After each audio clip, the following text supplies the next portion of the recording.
Hola a todos, ¿cómo están? Vamos a continuar con la charla que tuvimos la vez pasada. Es una alegría que estemos todos juntos y que podamos compartir de nuevo estos textos de Jacques que son tan actuales y que podemos a través de eso ver un poco, hacer un estudio sobre nosotros, sobre nuestra iglesia y sobre las iglesias a las que cada uno pertenece. Por eso, haciendo el comentario sobre la primera visión que inaugura este primer septenario, el padre Jacques continúa diciendo: esta primera gran visión ilumina la serie de 7 cartas que Cristo envía a las iglesias. Cada uno de los rasgos de esta visión y también del prólogo se vuelven a encontrar en el encabezamiento cristológico de cada una de estas cartas, y como cierre, el Espíritu asegura la audición espiritual de cada una de las cartas por todas las iglesias. Quien tenga oídos, oiga lo que el Espíritu dice a las iglesias. Nada manifiesta mejor la tradición milenaria de la Iglesia como la comunión de iglesias hermanas, gobernadas inseparablemente por el Cristo resucitado, única cabeza de su cuerpo, y por el Espíritu Santo, que es su alma, con la ayuda de los apóstoles y los profetas que ellos envían e inspiran. Esta tradición colegiada fue paulatinamente abandonada en Occidente por la Iglesia local de Roma, que preside la caridad, según San Ignacio de Antioquía a los romanos, cuando poco a poco aquella suprimió las liturgias y libertades de las demás iglesias occidentales. Esta visión de Juan que oímos la reunión anterior será la luz que iluminará la realidad de las 7 iglesias que recibirán la palabra del Señor. Las palabras del Señor dirigidas a las iglesias son un diagnóstico que aspira a la sanación y no a la condena. Develan la fidelidad o infidelidad concreta de cada iglesia en particular, el estado actual de cada iglesia. A estas palabras le sucede el llamado a la conversión, anunciando el destino a la que es llamada. Es la terapia espiritual que Jesús derrama sobre las 7 iglesias, pero al mismo tiempo estas palabras son dirigidas a toda la iglesia de todas las edades. El que tiene oídos, oiga lo que el Espíritu dice a las iglesias. Esto dice al final de cada carta, antes del anuncio de la posible victoria final del cumplimiento. De modo que vemos que la profecía sirve por lo menos a 2 propósitos: la presente situación histórica de iglesias concretas y también la situación futura de toda la iglesia, de la iglesia una, santa, católica y apostólica, como decimos en el credo. Esta es la comunión de la que habla Jacques, que cada comunidad tiene una particularidad, pero que al mismo tiempo forma parte de un todo. Y esta comunión en la diversidad nace con la venida del Espíritu Santo en Pentecostés, en su mismo nacimiento. La Iglesia nace a imagen de su Creador, la Santísima Trinidad, un solo cuerpo en la diversidad de carismas. Pero esta unidad en la diversidad es lo que se terminó de romper a partir del 1054. A partir de esta división se multiplicaron las divisiones en Occidente, comenzando con la Reforma Protestante y continuando con las divisiones de esta nueva Iglesia hasta las iglesias evangélicas que surgieron en los siglos XVIII y XIX. Jacques nos ofrece estas hermosas palabras de San Pablo.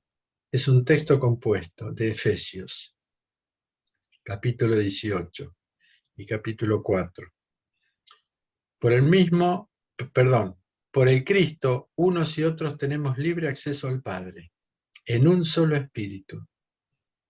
Hay un solo cuerpo y un solo espíritu, ya que sois llamados a una sola esperanza, un solo Señor, una sola fe, un solo bautismo, un solo Dios, Padre de todos, para todos y en todos. El que bajó es el mismo que subió más alto que todos los cielos, a fin de llenarlo todo. Y él dio a unos ser apóstoles, a otros profetas, a otros evangelistas, a otros pastores y doctores, en orden a la perfección de los santos para la obra del servicio, para la construcción del cuerpo del Cristo, hasta que lleguemos todos juntos a la unidad de la fe y del pleno conocimiento del Hijo de Dios, en estado adulto, a medida y estatura de la plenitud del Cristo. Por favor, imagen número 3. Jack continúa diciendo, las 7 cartas presentan la misma estructura literaria. El destinatario, al ángel de la iglesia de, escribe. 2, el mandatario, el Cristo con los rasgos de la primera visión. 3, el diagnóstico positivo o negativo, o ambos, conozco. Los consejos o remedios. El pronóstico con miras a la venida del Señor, vengo a ti. La audición del Espíritu que dice cada mensaje a las iglesias. Y finalmente, el 7º aspecto, la victoria por venir en forma de 7 bellas promesas. Las promesas finales de cada carta no son profecías para el fin de los tiempos, sino realidades propuestas desde ahora a los cristianos, símbolos que con mucha frecuencia designaron los sacramentos de la iglesia primitiva. Comer el maná, el fruto del árbol de vida, comer a la mesa del Cristo, significa participar de la cena de la Eucaristía. Llevar vestidos blancos, recibir el sello con el nombre nuevo, es decir, recibir el bautismo. Son los signos litúrgicos y las expresiones místicas de la vida resucitada, vivida por quienes, vencedores de las pruebas, conservan sus obras hasta el fin. Estas iglesias son las 7 iglesias históricas de Asia Menor. No son las únicas ni las más grandes, que las que fueron fundadas por los apóstoles, como la iglesia de Jerusalén, de Antioquía, de Roma o de Corinto. En principio, estas 7 iglesias referidas de Asia Menor se encontraban cercanas a Efeso, que era el lugar de residencia de Juan, y seguramente estas comunidades recibían sus enseñanzas. Como ya dijimos, las 7 iglesias constituyen al mismo tiempo la realidad histórica de cada una de las 7 iglesias a las que el Señor envía las cartas y también las distintas características, aspectos que guardará la iglesia a lo largo de toda la historia. Jack nos hablará de esto al final del comentario de este primer septenario. Por favor, la imagen 4. A la iglesia de Éfeso. Al ángel de la iglesia de Éfeso escribe: esto dice el que tiene las 7 estrellas en su diestra, el que camina en medio de las 7 lámparas de oro. Conozco tus obras, tu labor, tu resistencia. No puedes soportar a los malvados. Pusiste a prueba a los que se dicen apóstoles y no lo son, y los hallaste mentirosos. Tienes resistencia, soportas por mi nombre sin desfallecer, mas tengo contra ti que has dejado tu primer amor. Recuerda de dónde has caído, y conviértete y haz tus primeras obras. Si no, vengo hacia ti y removeré tu lámpara de su lugar si no te conviertes. Mas tienes esto a tu favor, que odias las obras de los nicolaitas, que yo también odio. Quien tenga oídos, oiga lo que el Espíritu dice a las iglesias. Al vencedor le daré de comer del árbol de la vida, que está en medio del paraíso de Dios. Retomando la imagen de la primera visión, el Señor se presenta como el que tiene en su mano derecha las 7 estrellas, es decir, los ángeles u obispos de las 7 iglesias, pero agregando, el que camina en medio de las 7 lámparas. Es decir, que el Señor no solamente es el centro que permanece en medio de las 7 lámparas o iglesias, como dice el texto de la visión, sino que actúa dinámicamente en cada una de ellas. Número 5, por favor, Clara. Esto lo podemos notar en los distintos iconos, donde el Señor aparece en diferentes lugares y está también en diversas posiciones corporales. La comunidad de Éfeso fue el centro de difusión del cristianismo primitivo en el período apostólico. El origen de esta comunidad cristiana se encuentra unida a la vida de Pablo y de Juan. Jack cita un testimonio de San Ireneo. La iglesia de Éfeso, fundada por Pablo en 54, 57, y donde Juan vivió hasta la época de Trajano, es un testigo verídico de la tradición de los apóstoles. San Ireneo de León contra las herejías. Es la Iglesia Apostólica que, según nos relata la carta, dedicó todas sus energías a la resistencia para sostener la fe ortodoxa. El Señor reconoce esa resistencia que le permitió a la Iglesia conservar la pureza de la fe frente a los falsos apóstoles, que eran profetas o líderes itinerantes que formaban parte de otras comunidades y que probablemente difundían el pensamiento agnóstico, y también frente a los nicolaitas, que introducían prácticas paganas en el culto cristiano. Estas amenazas externas han hecho de la comunidad de Éfeso un grupo de lucha y resistencia. Por eso Jack continúa diciendo, esta iglesia había unido desde el principio el amor de Dios y las obras que son su fruto. Pero dejó su primer amor, la frescura y el vigor humilde y amante de la amistad en Cristo. Se trata de una iglesia que se convirtió en institucional, teológica, exacta, rigurosa y moral, que cesó de vivir al impulso de una fuerza siempre nueva. Esta iglesia se destruyó cuando se hizo dueña de la palabra, dice Jacques Ellul, que es un teólogo protestante. Perdió así su primado, que era presidir la caridad. Yo creo que hubo una separación de los enunciados, se separaron los enunciados de la fe transmitidos por la enseñanza de la palabra del Señor y la relación misma con Jesús, que es lo que nos permite recibir y transmitir el amor de Dios. Es la diferencia entre mirar la fe como una creencia, como un concepto, y hacer la fe como una forma de vida en relación directa con el Señor.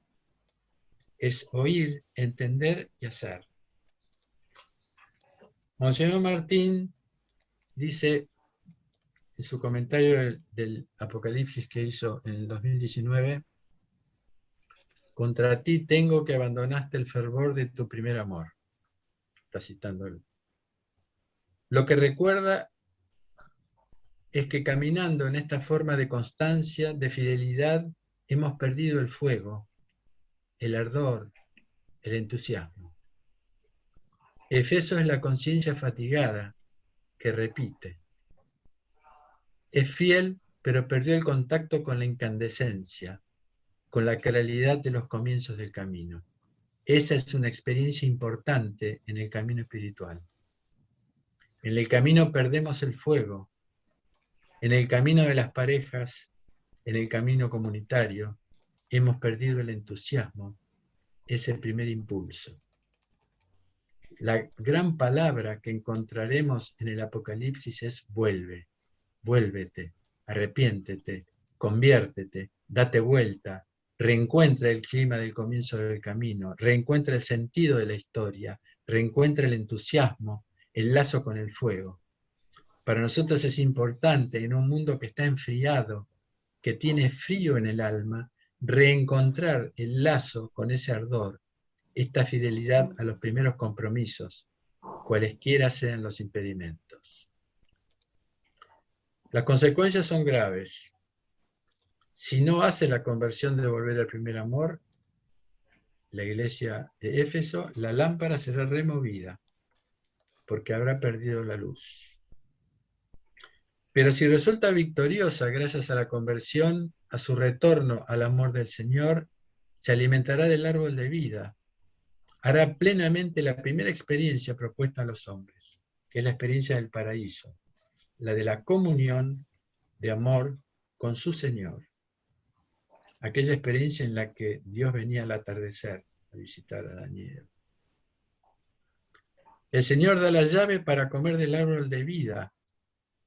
Hay una alusión, en esta promesa hay una alusión a la Eucaristía. El primer amor es el paraíso. No hubo mayor relación del hombre con Dios que en el paraíso.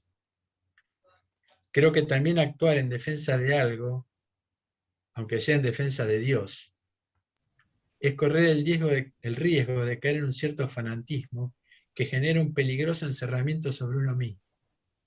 enfriando el corazón e impidiendo que el otro entre en mi mundo.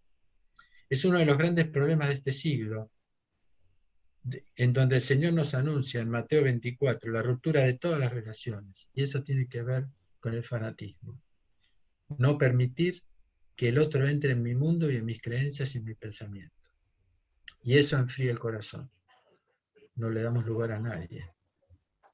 Y eso se está viviendo en el mundo de manera muy intensa y tenemos que tenerlo presente. Christos Llanaras, académico griego, profesor de filosofía, teología y escritor, doctor de la Facultad de Letras y Ciencias Humanas de la Universidad de la Sorbona y de la Facultad de Teología de la Universidad Aristóteles de Salónica, dice: la Iglesia no es una religión ni una escuela de espiritualidad, sino un lugar en donde estamos invitados a transformar nuestra existencia en existencia como relación. Estamos invitados a un banquete, y el banquete es una manera de practicar la vida en comunión. La ortodoxia no es, pues, una ideología, sino algo para descubrir, y estamos invitados a descubrirla, a descubrir la verdadera vida, la que no conoce los límites del tiempo, del espacio, de la corrupción y de la muerte. La vida como amor. Número 6, Clara, por favor.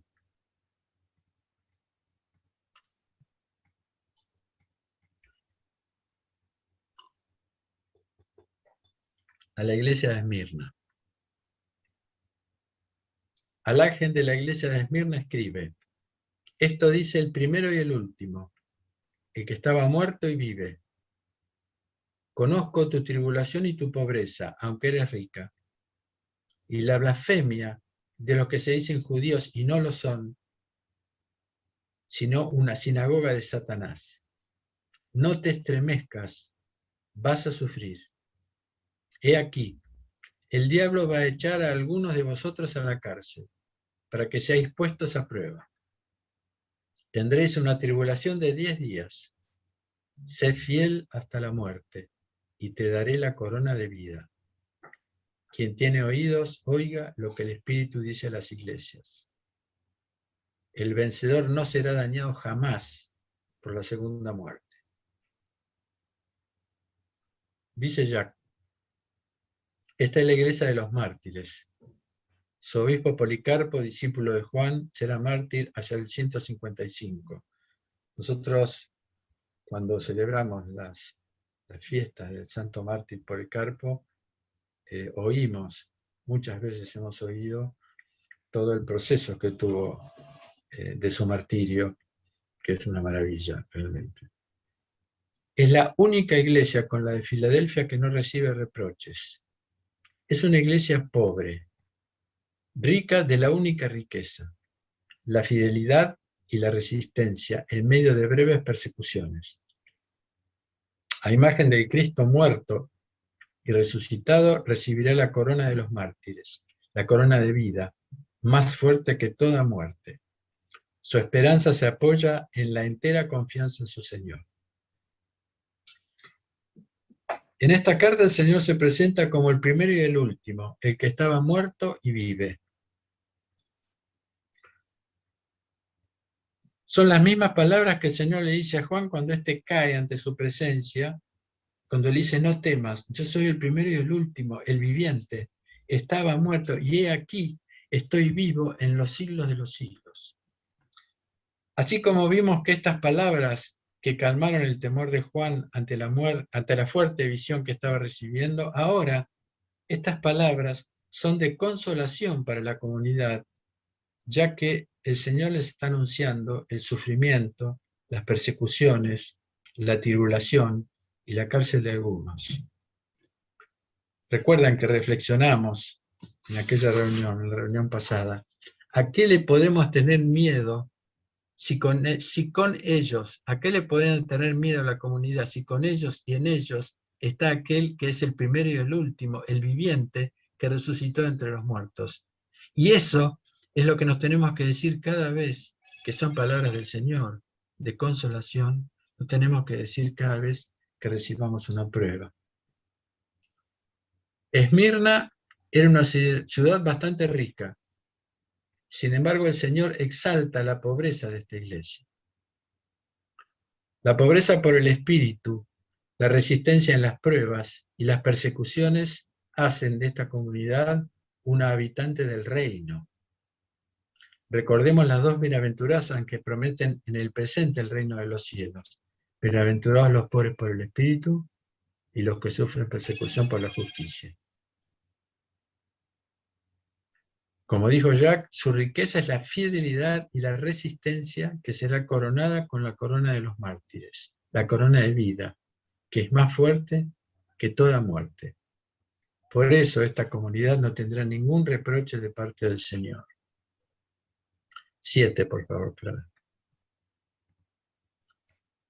A la iglesia de Pérgamo. Al ángel de la iglesia de Pérgamo escribe: esto dice el que tiene la espada acerada de 2 filos. Conozco dónde habitas, dónde está el trono de Satanás. Tú mantienes mi nombre y no has renegado de mi fe, ni siquiera en los días de Antipas. Este es el obispo de que hablaba yo, que es histórico.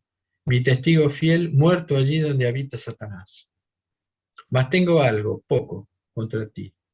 Tienes allí algunos que sostienen la doctrina de Balaam, que adoctrinaba a Balac para hacer tropezar a los hijos de Israel, y que comen carnes inmoladas a los ídolos y fornican.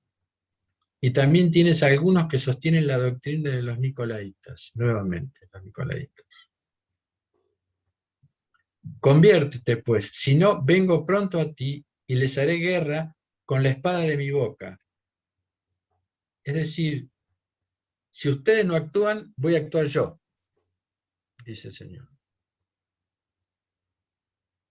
Quien tiene oídos, oiga lo que el Espíritu dice a las iglesias.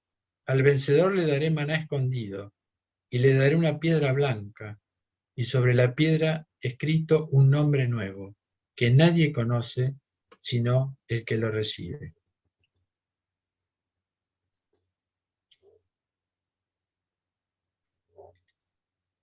Ya comienza diciendo que esta es la iglesia de los doctores, y su problema es el de la verdad de su enseñanza. Desde el siglo I a.C., esta ciudad, Pérgamo, era un centro de paganismo por su culto a los dioses, a Roma y al César. Era una ciudad que estaba muy cerca de un puerto y tenía acceso, de todos los lugares tenía mucho acceso para llegar a Pérgamo, y era una ciudad que recibía a todos los personajes del reino de Roma y demás. Además, Pérgamo es el lugar donde se fabricaba el pergamino, de ahí de donde viene la palabra Pérgamo. Pérgamo era a nivel religioso el centro de adoración de las 4 divinidades más importantes del mundo pagano: Zeus, Atenea, Dionisio y Esculapio. Del mismo modo se dedicaron diversos templos a emperadores como Nerón, Vespasiano y Trajano. El altar de Zeus era considerado en esa época una de las maravillas del mundo. Seguramente esta era una de las razones por las que el Señor habló de que allí estaba el trono de Satanás. Era un altar inmenso que estaba en la parte de arriba de la ciudad, en la colina. No solamente por eso, pero eso sería algo, una parte. Quizás por eso es que en esta carta el Señor se presenta como el que tiene en su boca la espada acerada de 2 filos, texto que también forma parte de la primera visión de Juan, recuerda, en el versículo 16. El igúmeno Atanasio Mitileneos ve en este concepto la espada de la palabra de Dios como símbolo del juicio que destruirá finalmente todos los ídolos. Se basa en la segunda epístola de Pablo a los tesalonicenses, que hablando del misterio de la iniquidad dice: el misterio de la iniquidad ya está actuando, solo falta que desaparezca el que lo retiene, y entonces se manifestará el impío, a quien el Señor Jesús destruirá con el aliento de su boca y aniquilará con el resplandor de su venida.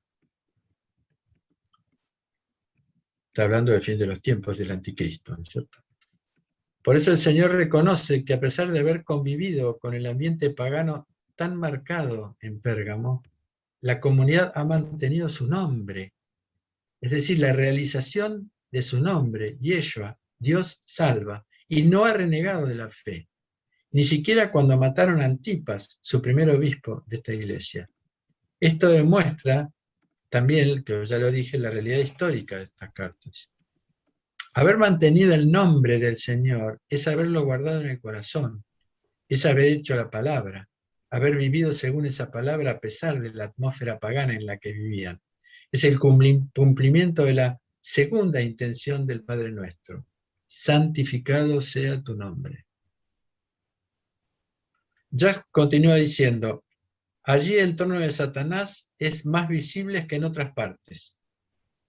Esta iglesia mantuvo la fe sin renegar del nombre del Cristo, pero mezcla a su fe con falsas doctrinas prácticas, la idolatría difusa del ambiente y la prostitución sagrada, es decir, el lenguaje bíblico, el adulterio para con Dios, por asimilarse colectivamente a los paganos, lo cual caracteriza en parte la doctrina de los nicolaitas. Es decir, que esta comunidad también tuvo amenazas desde el interior.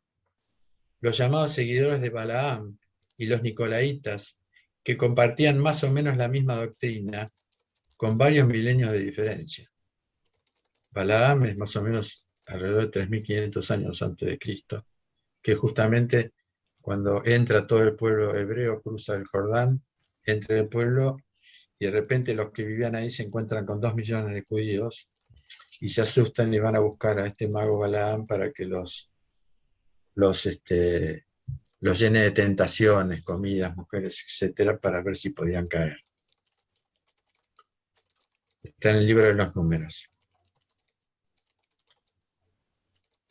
Los nicolaitas, a los que se hace alusión, parecen corresponder a un grupo de cristianos de tendencia gnóstica también, particularmente relajados en materia moral, conyugal y probablemente dispuestos a admitir compromisos con la civilización antigua, participando de los banquetes cultuales del paganismo.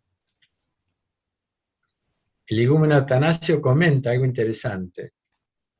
Él dice que en griego, Balaam se dice Nicolao, y tiene dos significados.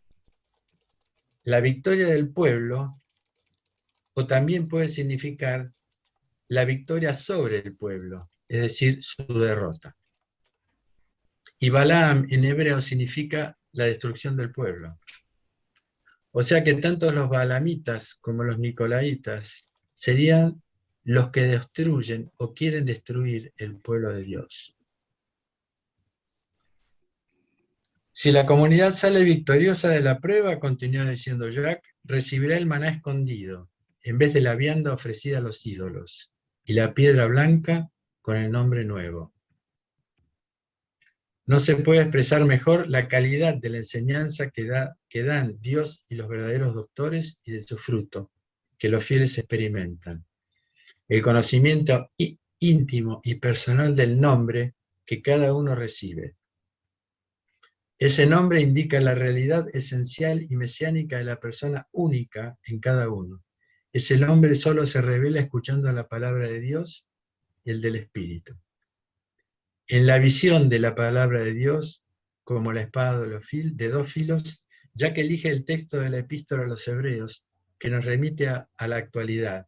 Es otra visión de la que tenía el padre Mitilineo. Por eso lo puse, porque es muy interesante también. Ya que elige el texto, lo digo, la palabra de Dios es viviente, operante, más cortante que espada de dos filos.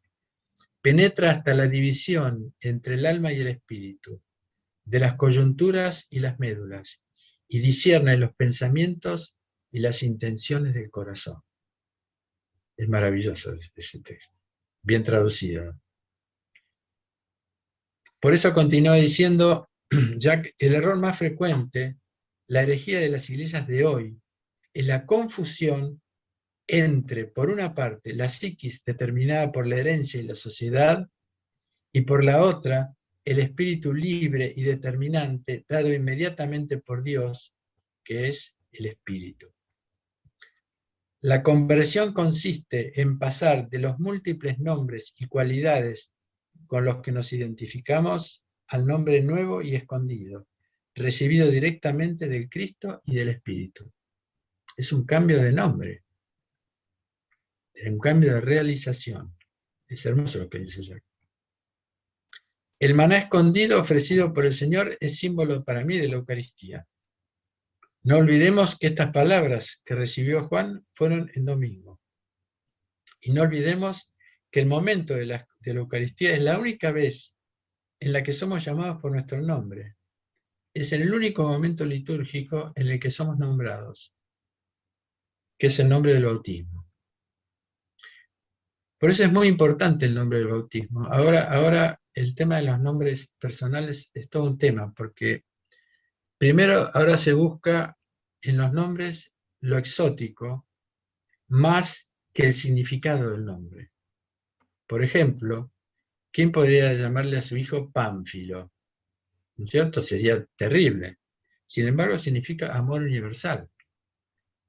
Pero se los llaman con nombres exóticos que muchas veces ni siquiera se sabe lo que significa. Y ese nombre, el nombre que se recibe en el bautismo, es el punto de partida de la búsqueda de ese otro nombre que junto con Dios nos vamos a encontrar en esa perita blanca, que es única para cada uno de nosotros.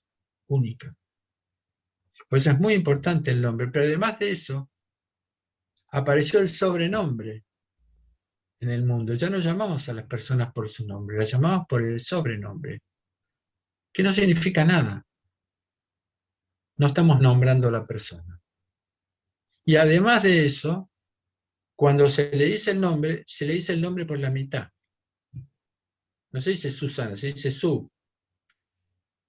Es decir, o sea que el problema del nombre es un problema que muestra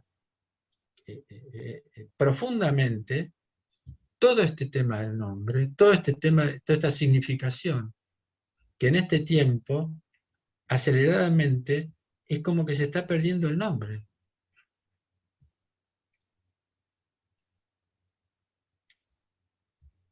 Por eso es importante el nombre que recibimos en el bautismo. Bueno, esto yo lo dije sin leerlo. Pero para recibir la piedrita blanca, nuestra vida debe permanecer en comunión íntima con Dios. Porque es en la intimidad con Dios cuando comenzamos a acercarnos a nuestro nombre. Él nos llama, no yo me llamo a mí mismo, o este es mi nombre. Él me llama. Pero sepamos que mi nombre me fue dado. Yo no lo elegí. Antes por nuestros padres y después por Dios. Como recién dijo Jacques, ese nombre indica la realidad esencial y mesiánica de la persona única en cada uno. Ese nombre solo se revela escuchando la palabra de Dios y el Espíritu. Se recibe en la intimidad con Dios. Dios nos da ese nombre, no en la mitad de la liturgia gritándonos, no. En la intimidad con Dios, Dios nos llama, como lo llamó a María Magdalena, y María Magdalena lo reconoció. Haber permanecido en el nombre del Señor para la comunidad de Pérgamo no es solamente haber guardado y realizado su palabra, sino además haber comido de su cuerpo y haber bebido de su sangre. Es decir, de ese maná de la que habla el Señor. Porque estas son palabras del Señor, que en el Evangelio de Juan dijo, el que come mi carne y bebe mi sangre, permanece en mí y yo en él. Y yo puedo dar un pequeño testimonio con respecto a eso, y es cuando viajé a Rusia y leí la historia de Rusia y conocí los lugares, estuve en casi todos los monasterios de Moscú y demás. Rusia tuvo 45 millones de mártires, cosa que Occidente no se dio cuenta, se olvidó de comentar. Ellos ya vivieron lo que van a vivir el resto de las iglesias. Y no pudieron con los clérigos, destruyeron muchísimas iglesias, pero no pudieron con la liturgia. La liturgia se continuó haciendo escondidas de alguna manera. Incluso amigos nuestros rusos nos contaron, por ejemplo, que a veces los chicos eran bautizados 3 veces porque venía a escondidas la tía, después venía escondida la abuela. O sea que no pudieron contra la celebración, no pudieron. Tenían prohibido enseñar, tenían prohibido hacer publicidad, hacer propaganda, pero no pudieron. E inmediatamente que se cayó el comunismo, inmediatamente se fundaron en un año 6.000 iglesias. No tenían presbíteros, tenían que hacer cursos rápidos de presbíteros para poder. Y yo vi todas las iglesias restauradas. Y vi las fotos de cuando estaban destruidas y después vi las fotos de cuando estaban restauradas. Y fueron restauradas exactamente igual que como eran. Es decir, por eso yo puedo dar testimonio de la potencia de la iglesia a través de su liturgia y de su enseñanza, de las dos cosas. Termino con unas palabras de Monseñor Martín que dice en su comentario de las 7 iglesias.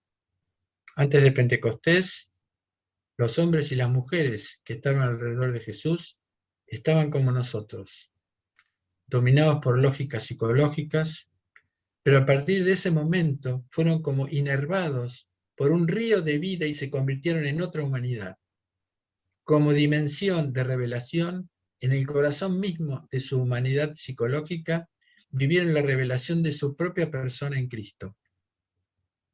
Esos pescadores, con las manos pobres y callosas, se convirtieron en teólogos. Había maneras nuevas de morir, libres. Había cosas totalmente diferentes. Tenían otro corazón. Esa es la revelación, una aparición. La iglesia es el lugar del trabajo de la aparición. Es como un vivero con personas que todavía no se han cumplido, que deben revelarse. Y hay un trabajo de revelación, la aparición del yo soy, todos juntos, para ser somos. El advenimiento del reino. Ese es el sentido de la palabra iglesia, y estas son 7 iglesias.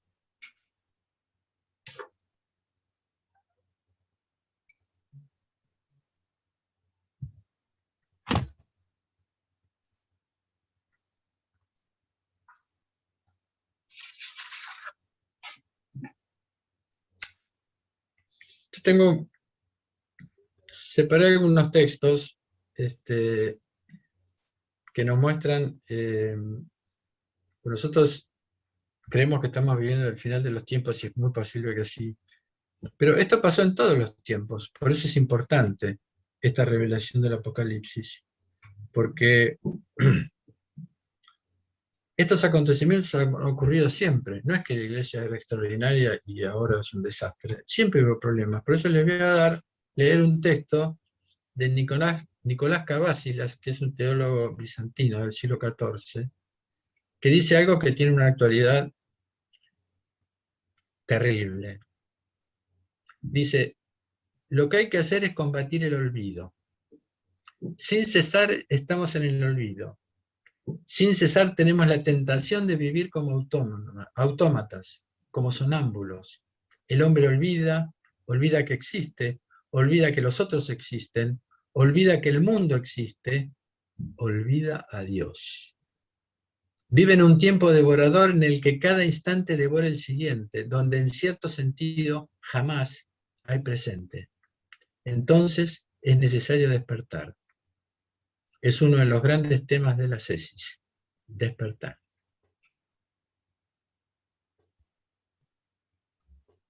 Monseñor Martín dice también algo muy interesante, que en el tiempo espiritual hay 2 tiempos, el presente y el ausente. Es decir, o estamos presentes ante Dios o estamos ausentes ante Dios en el tiempo espiritual. Y estos 2 textos que yo elegí de Monseñor son los 2 textos en donde son una continuación de lo que ya escribió en el libro, absolutamente, en la que muchas veces, y es un problema de este siglo más fuerte que en los otros siglos, pero siempre este problema, fue saber distinguir entre lo psíquico y lo espiritual, lo que es psíquico y lo que es espiritual.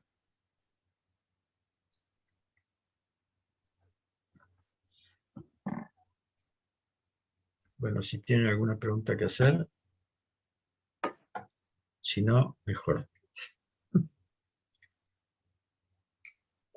Porque uno nunca sabe si va a poder responder. Un comentario. Comentarios, sí. A ver,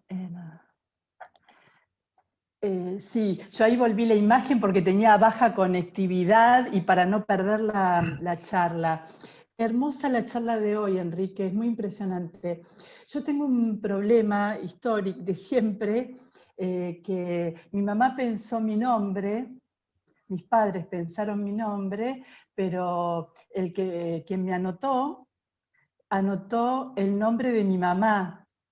Entonces lo arrastro, ¿no?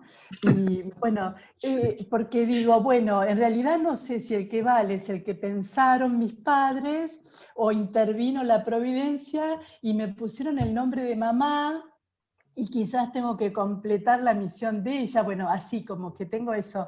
Pero ahora vos me dijiste es algo hermoso, que tengo que encontrar el nombre que Dios pensó para mí, entonces me libera un poquito. Así que yo te Bueno, agradezco mucho. Sí. bueno, me alegro, sí, porque es verdad. Es decir, nuestro nombre es por un tiempo, pero tenemos que hacer otro camino.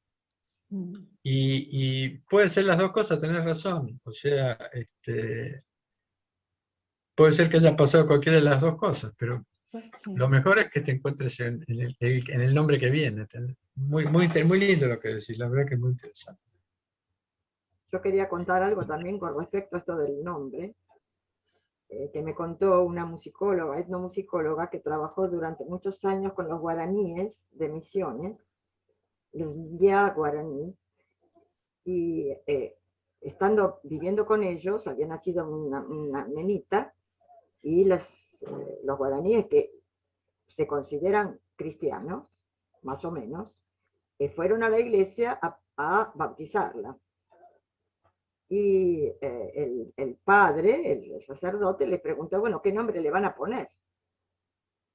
Y los padres quedaron muy mal impresionados de esto, porque lo que ellos esperaban es que el cura, el padre, supiera cuál era el nombre del chico, que hubiera tenido la inspiración de Dios para adivinar el nombre del chico, que ellos no se lo ponían desde afuera.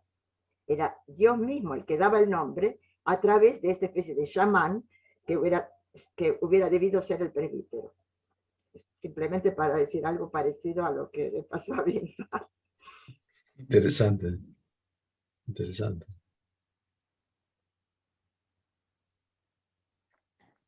Perdón, sumo esto. En la comunidad antroposófica, cuando nace una criatura, no se la nombra hasta tanto no se la bautiza. Y la primera vez que es nombrada por el sacerdote. Mientras tanto, los papás le dicen el bebé o la beba, en esos términos, pero su nombre por primera vez lo pronuncia los labios de un sacerdote en el bautismo. Interesante. Bueno, entre nosotros está la ceremonia del nombre a los 8 días. Sí. Y en el campo, por ejemplo, es muy frecuente que usen el nombre del santo del día, que lo toman del almanaque, Sí. que el almanaque dice fiesta patria, se llama fiesta patria. Por eso en el campo había esos nombres raros, Agapito, Telmo, o sea, nombres muy poco usuales. Sí. Y por eso también muchos varones llamados Tránsito de la Virgen, por ejemplo, porque nacieron el 15 o el 14 de agosto. Sí, Elena. ¿Por qué las cartas están dirigidas a los ángeles de las iglesias, no a los miembros? ¿Cuál es la función de un ángel en una iglesia? Es decir, nosotros vimos la vez pasada que podía ser dirigida a los ángeles, como dice el texto, y que los ángeles podían ser los obispos. Es una lectura de los padres de la iglesia, porque además cada ángel tiene una iglesia, sabemos, así como que cada país tiene su ángel, digamos, es decir, cada iglesia tiene su ángel. Pero también puede ser a los obispos que estén dirigidas estas palabras. Pero a mí personalmente me parece que está dirigida a la comunidad. Pero es una cuestión personal porque que Jack no veo que Jack no piense lo mismo, porque, pero es de alguna manera hablar con el responsable, a quien Dios le dio la responsabilidad y que es el que tiene que de alguna manera dirigir. Pero en realidad es para mí es para toda la comunidad, porque puede haber presbíteros malos o obispos malos y una buena comunidad, por ejemplo. O sea, pero de todas maneras, lo que está claro que el que dirige la iglesia es el Cristo y el Espíritu Santo, en el Padre, ellos, y nosotros en ellos, en el Espíritu Santo.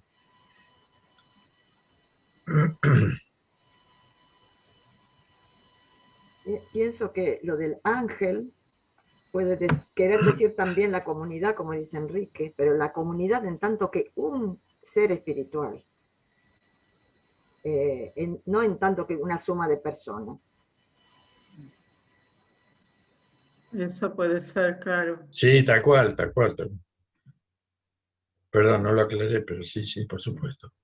¿Cuál será el ángel de la Argentina? O de nosotros, de nuestra comunidad. No sé si lo conocemos mucho. No sé cuál es el ángel de nuestra comunidad, pero me gusta esa idea de que transmite un ángel porque es como el cuerpo espiritual de la comunidad, no a la comunidad como una asociación de personas. Qué sé yo, cualquiera sea la asociación legal que tenga la comunidad o social.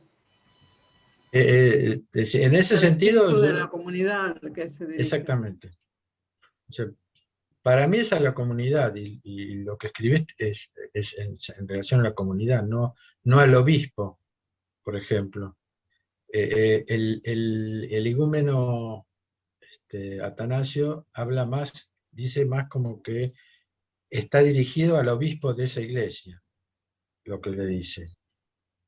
Pero yo prefiero que le esté hablando, que le hable a la comunidad, no solamente a una persona. Es un poco clerical, digamos, me parece a mí. Por eso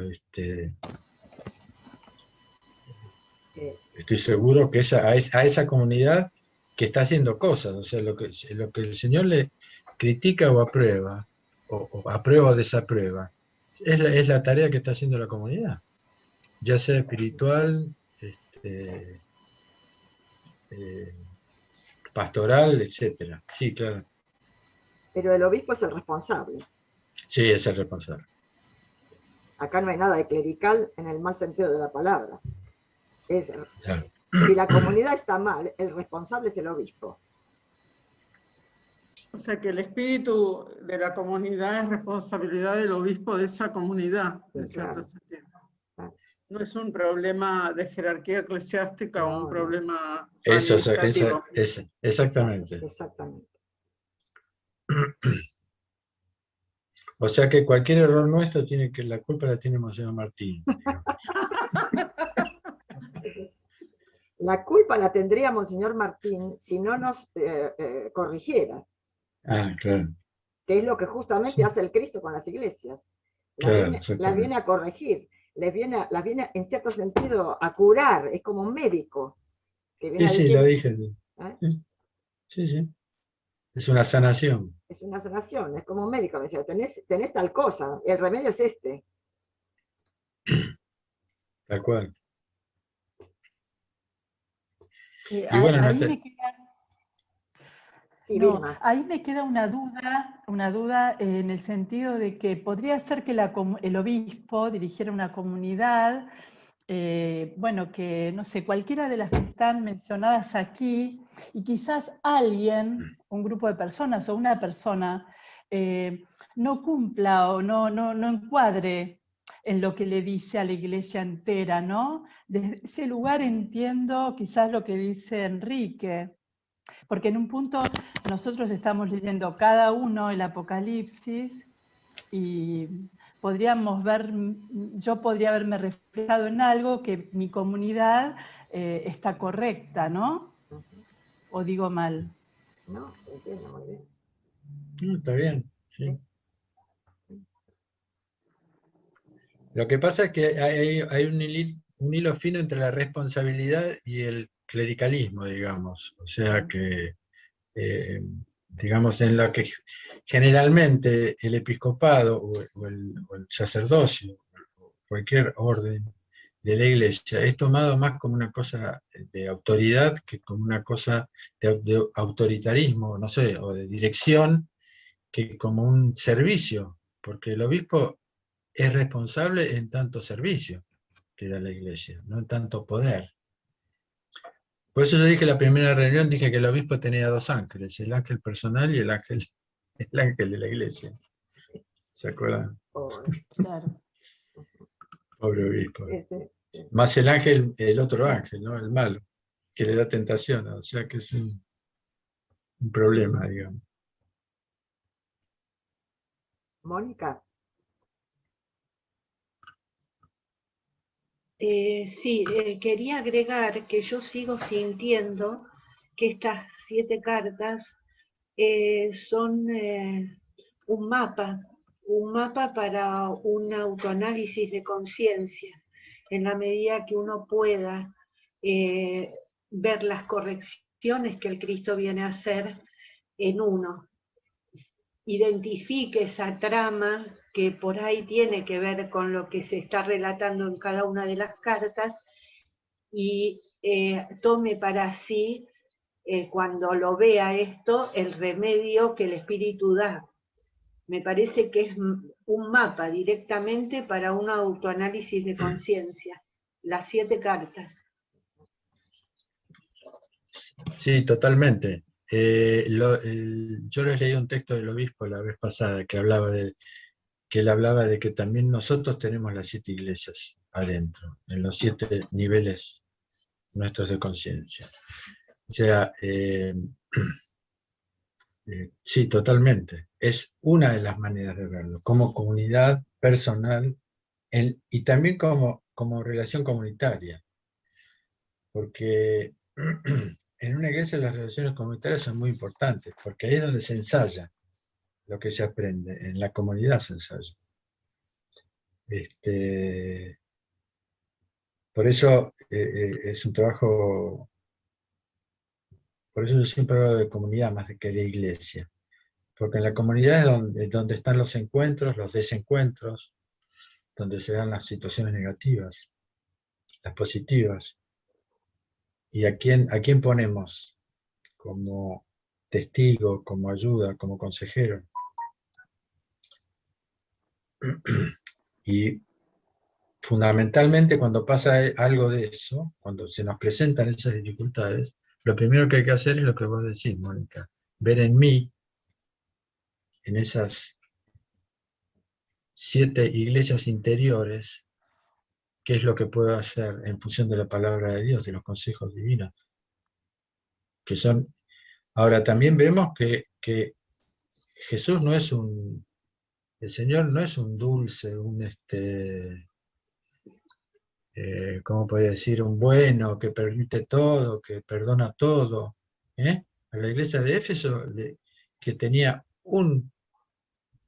una dificultad que es tremenda, porque es no haber entendido, es un problema de casi todas las iglesias, para mí la de Éfeso, que es haber perdido el primer amor, es decir, es entender la religión como un concepto, como una cosa intelectual o como una institución, pero sin amor.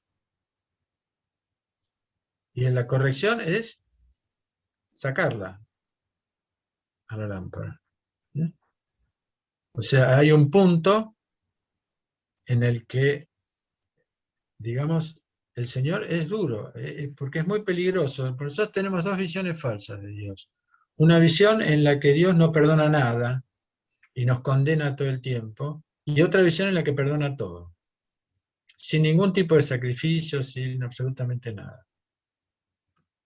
Y no son verdaderas ninguna de las dos. Y estas cartas nos muestran un poco mejor lo que mira, cómo mira, qué mira y qué ayuda nos puede dar el Señor. Por eso me parece muy importante estos encuentros que tenemos. Dirigidos por el Padre Jacques, por su sabiduría, que lo tengo ahí mirándome. Que él hablaba mucho sobre la distinción que hay que hacer entre lo psíquico y lo espiritual. Mucho. Ahí está.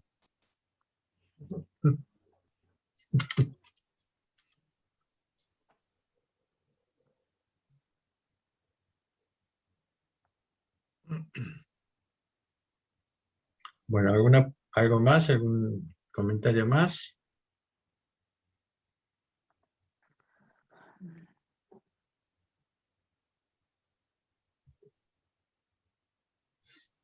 Bueno, la próxima reunión vamos a ver las últimas 4 iglesias. Va a ser una reunión más larga, posiblemente.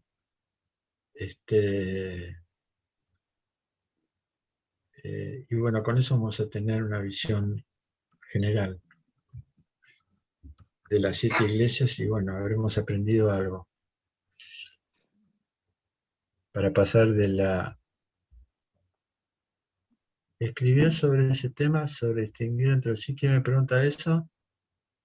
Paola, si Jack escribió sobre ese tema, sí, no un libro específico, pero muchísimas enseñanzas de Jack tienen que ver la diferencia entre lo psíquico y lo espiritual.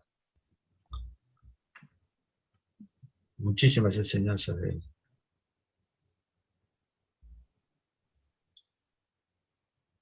No es momento ahora para decir, lo único así rápido que se puede decir es que lo psíquico depende de nuestra herencia. Cuerpo y alma, el alma depende de la herencia, de nuestros padres, etc. El espíritu es libre. Por eso el camino espiritual es el único camino de cambio.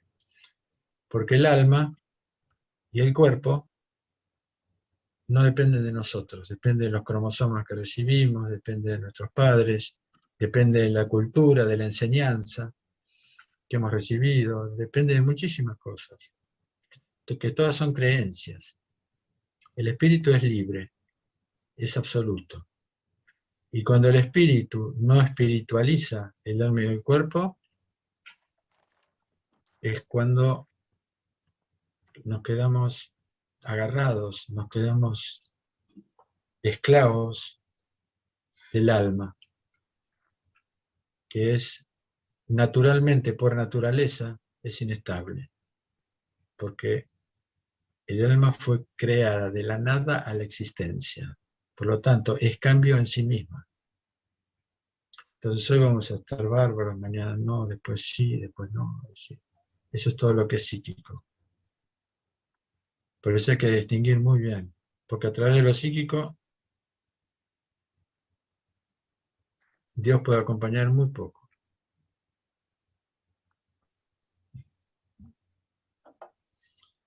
Y a través de lo psíquico se han creado 2 grandes pensamientos. El pensamiento racional, que es lo que pienso, y el pensamiento actual, que es el pensamiento que es lo que siento. Entonces, antes era lo que pienso es, y ahora es lo que siento es. Eso es lo psíquico. Y lo espiritual sería Dios es, y me da el ser.